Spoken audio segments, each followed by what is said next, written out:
Welcome to our channel. Today Bible verse in Tamil.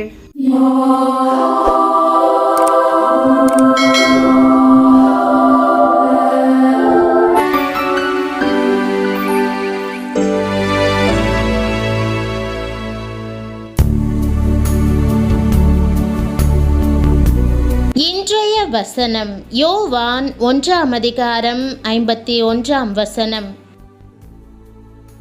கிறிஸ்துவுக்குள் பிரியமானவர்களே, நம்முடைய ஆண்டவரும் இரட்சகருமான இயேசு கிறிஸ்துவின் வல்லமையுள்ள நாமத்தில் உங்களை வாழ்த்துகிறேன்.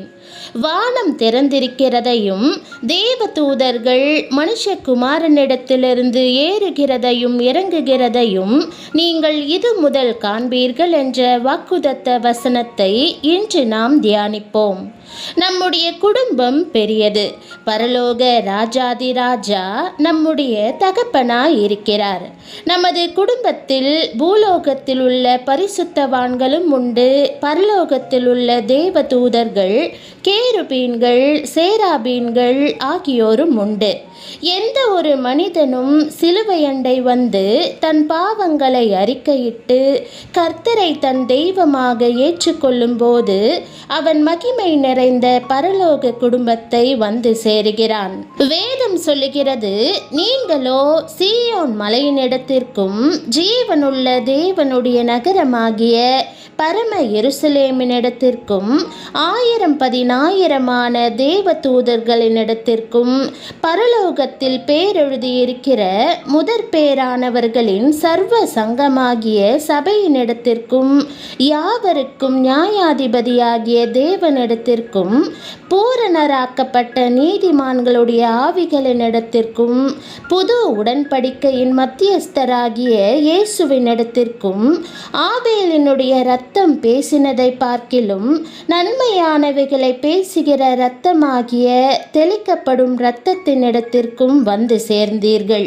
வானமாகிய பரலோகம் திறக்கப்படும் போது தேவ தூதர்கள் நம்முடைய மத்தியில் இறங்குகிறார்கள். நம்முடைய ஜெபங்களுக்கெல்லாம் பதிலை கொண்டு வருகிறார்கள். வாலிபனாகிய யாக்கோபு அன்று தனியாய் ஒரு அனாதை போல பிரயாணம் செய்த போது கர்த்தர் பூமியிலிருந்து வானத்திற்கு வைக்கப்பட்டிருந்த ஒரு ஏணியை காண்பித்தார். அதிலே தேவ தூதர்கள் ஏறுகிறவர்களாகவும் இறங்குகிறவர்களாகவும் இருந்தார்கள். அந்த ஏணி கிறிஸ்துவுக்கு அடையாளமாக இருக்கிறது. யாக்கோபு சொப்பனத்தில் கண்ட ஏணியில் தேவ தூதர்கள் தான் ஏறுகிறவர்களாகவும் இறங்குகிறவர்களாகவும் இருந்தார்களே தவிர எந்த மனுஷனும் அதிலே ஏறினதாக காணோம். பாவமானது மனுஷனுக்கும் தேவனுக்கும் இடையே பிரிவினையை உண்டாக்கிவிட்டது. மனுஷரால் தேவனிடத்தில் சென்று உறவாடவும் மகிழ்ந்து களி கூறவும் முடியவில்லை. பரலோகத்துக்கு ஏறினவன் ஒருவனுமில்லை என்று யோவான் 3:13 நாம் வாசிக்கிறோம். இயேசு கிறிஸ்து பரலோகத்துக்கும் பூலோகத்துக்கும் ஒரு இணைப்பை ஏற்படுத்துகின்ற விதத்தில் மனுமக்கள் பிதாவினிடத்திற்கு ஏறி செல்லக்கூடிய ஏணியாய் மாறினார். கல்வாரி சிலுவையே அந்த ஏணியாகும். வானத்துக்கும் பூமிக்கும் இடையே சிலுவை மரத்திலே தன்னுடைய ஜீவனை கொடுத்து நாம் பரலோகத்துக்கு ஏறி செல்லக்கூடிய வழியாகவும் வாசலாகவும் ஏணியாகவும் தன்னையே இயேசுவானவர் அர்ப்பணித்தார். ஆம், அவரே மண்ணுக்குரியவர்களை விண்ணுக்குரிய நட்சத்திரங்களாக பிரகாசிக்க செய்கிறவர். உங்களுடைய வாழ்க்கையின் உயர்வாக நிற்கிற ஏணியாகிய சிலுவையை நோக்கி பாருங்கள். சிலுவையில் கிறிஸ்து அடைந்த காயங்களே நமக்கு பரத்துக்கு ஏறும் படிகளாக விளங்குகின்றன. சிலுவையின் வழியே அல்லாமல் ஒருபோதும் நாம் பரலோகத்துக்கு செல்ல முடியாது. நானே வழியும் சத்தியமும் ஜீவனுமாய் இருக்கிறேன். அவர் சிலுவையிலே பாடுபட்ட பின்பு திரளான ஜனங்கள் பரலோகத்துக்கு ஏறி சென்றார்கள். மனம் திரும்பிய கள்ளனுக்கு சிலுவையில் அவர், இன்றைக்கு நீ என்னுடனே கூட பரதீசில் இருப்பாய் என்று வாக்கு பண்ணியபடி எங்கெல்லாம் நாம் தடுமாறுகிறோமோ அங்கெல்லாம் நமக்காக பரிந்து பேச அவர் ஆயத்தமாய் இருக்கிறார். நாம் மனம் திரும்பும் போது இயேசு நம்மை சீர்படுத்துகிறார். நாம் பலவீனராயிருந்தால் அவர் நம்மை பலப்படுத்துகிறார். அப்போஸ்தலனாகிய யோவான் இவைகளுக்கு பின்பு பரலோகத்தில் திரளான ஜனக்கூட்டமிடுகிற ஆரவாரத்தை கேட்டேன் என்று எழுதுகிறார்.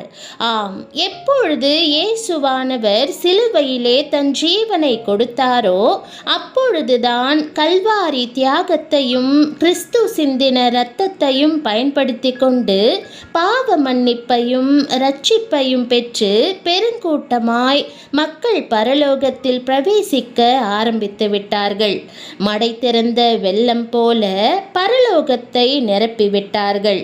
ஆம், வானத்தையும் பூமியையும் இணைக்கிற ஏணியாக இன்றைக்கும் கர்த்தர் நின்று கொண்டிருக்கிறார். நான் சமீபத்திற்கு மாத்திரமா தேவன், தூரத்திற்கும் தேவன் அல்லவோ என்று கேட்கிறார். வேதம் சொல்லுகிறது, வானம் எனக்கு சிங்காசனம், பூமி எனக்கு பாதப்படி. ஆயினும் அவர் நம்மேல் வைத்த அன்பு எவ்வளவு பெரியது என்பதை சிந்தித்து பாருங்கள். அவருடைய காருண்யம் எவ்வளவு பெரியது. மீண்டும் ஒரு விசை அந்த ஏணியை நோக்கி பாருங்கள். அந்த ஏணிக்கு 2 நுனிகள் உண்டு. பூமியின் மேல் இருக்கும் ஒரு நுனி அவர் மனுஷகுமாரன் என்பதை காண்பிக்கிறது. பரலோகத்தில் இருக்கும் மறுநுனி அவர் தேவகுமாரன் என்பதை காண்பிக்கிறது. பிரியமானவர்களே, இன்றைக்கு அவர் நமக்கு முன்பாக மனுஷகுமாரனாகவும் தேவகுமாரனாகவும் நின்று கொண்டிருக்கிறார். அவர் நம்மில் ஒருவருக்கும் தூரமானவர் அல்லவே. நம்முடைய பரலோக குடும்பத்திலே ஆயிரமான தேவதூதர்கள் சேனை சேனையாக இருக்கிறார்கள். அவர்களை குறித்து வேதம் சொல்லுகிறது, இரட்சிப்பை சுதந்தரிக்க போகிறவர்களின் நிமித்தமாக ஊழியம் செய்யும்படிக்கு அவர்கள் எல்லாரும் அனுப்பப்படும் பணிவிடை ஆவிகளாய் இருக்கிறார்கள் அல்லவா. ரோம அரசாங்கத்திலே 100க்கு அதிபதிக்கு கீழே வேலை செய்யும்படி 100 போர் சேவகர்கள் இருப்பார்கள். 100க்கு அதிபதி, நான் அதிகாரத்துக்கு கீழ்ப்பட்டவனாயிருந்தும் எனக்கு கீழ்ப்பட்டிருக்கிற சேவகரும் உண்டு. நான் ஒருவனை போவென்றால் போகிறான், மற்றொருவனை வாவென்றால் வருகிறான். என் வேலைக்காரனை இதை செய் என்றால் செய்கிறான் என்றான். அதுபோலவே மந்திரவாதிகள் சொல்வதை கேட்டு கீழ்ப்படிந்து வேலை செய்வதற்கு 100 குட்டிச்சாத்தான்கள் இருப்பார்களாம். பிரதான ஆசாரியனின் வேலைக்காரனை காதர வெட்டின சீமோன் பேதுருவை பார்த்து, நான் இப்பொழுது என் பிதாவை வேண்டிக் கொண்டால் அவர் 12 லேகியோனுக்கு அதிகமான தூதரை என்னிடத்தில் அனுப்ப மாட்டார் என்று நினைக்கிறாயா என்று இயேசு கேட்டார். 12 லேகியோன் என்பது ரோம கணக்கின்படி 72,000 குறிக்கிறது. பிரியமானவர்களே, உன்னதமான தேவனுடைய பிள்ளைகளாகிய நமக்கு பணிவிடை செய்யும்படி எவ்வளவு அதிகமான தூதர்கள் இருக்க வேண்டும். அனுதினமும் நாம், ஆண்டவரே, இன்றைக்கு என்ன செய்யும்படி என்னை வைத்திருக்கிறீர், எப்படி உம்முடைய சித்தத்திற்கேற்றபடி நான் வாழலாம் என்று கேட்போம். அவர் நம்மை சோதனைக்கு விலக்கி நடத்துவார், தம்முடைய வெளிச்சத்தில் வைத்துக் கொள்வார், பரலோக பாதையில் நம்மை வழி நடத்துவார். ஆகவே பிரியமானவர்களே, அவரை நம்புங்கள். உங்கள் வாழ்க்கையில் ஒவ்வொரு பகுதியிலும் அவரை ஈடுபடுத்துங்கள். தேவ சமூகத்திற்கு நம்மை பாதுகாப்பாக கொண்டு செல்லும் பாலமாக இருக்க அவரை அனுமதியுங்கள்.